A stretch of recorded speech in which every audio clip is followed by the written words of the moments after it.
My name is David. I entered the Jesuit 61 years ago and was ordained priest 50 years ago.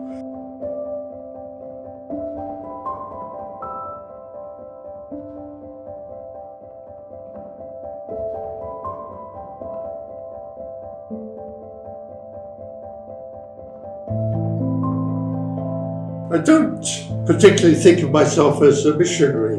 I'm merely a Jesuit on mission wherever I am and whatever I might be missioned to do. So after some time up my Welsh mountain with spirituality, my provincial suggested that I have a sabbatical.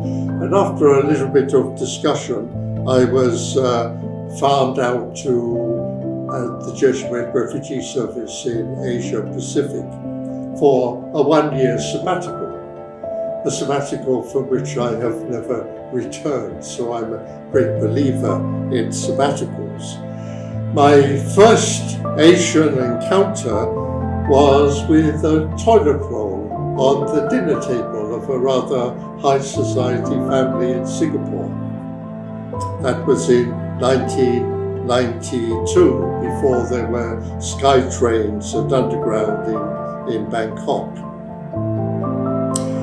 At that time, if you were wandering in Bangkok, as happened to me, you might find an elephant confronting you as you walked around the corner.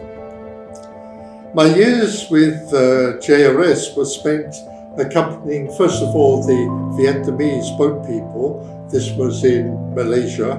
And then later on in Nepal, accompanying refugees from Bhutan. And finally, with various people from Myanmar, both in Bangkok and further afield in the refugee camps in Mae Hong Son. And many lasting friendships have emerged from these encounters. Soon it was time to move on, to retire, as it were, yet again from Jesuit Refugee Service, and I found myself in the Seven Fountains Spirituality Center in the north of Thailand, attempting to replace the irreplaceable 90-year-old Father Paul O'Brien.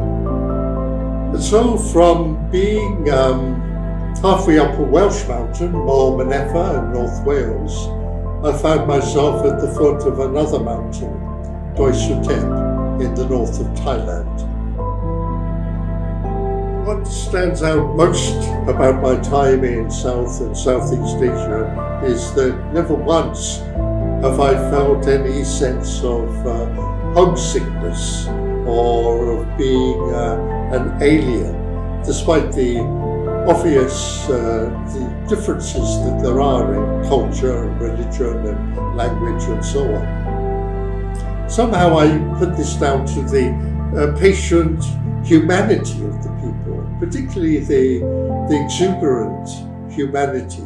People are very human, shown in the ready smile to a stranger and the welcoming attitude that everybody has.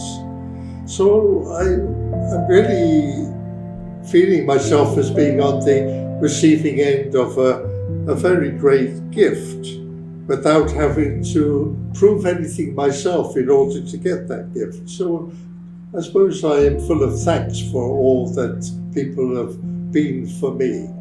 Whatever age you are, don't stop dreaming.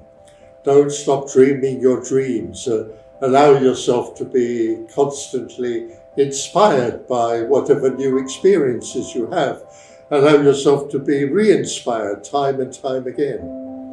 Especially work together in that inspiration of one another, encouraging one another in your dreams for the good of all. And of course there will be obstacles which you will have to face and difficulties. So face them with patience and allow your friends to support you in your difficulties. But without letting go of your ideals. So work together, maybe changing your goals reevaluating your goals, changing your ways of achieving your goals. But above all, be grateful, give thanks, and above all, to be very much aware that you are caught up in the love of God.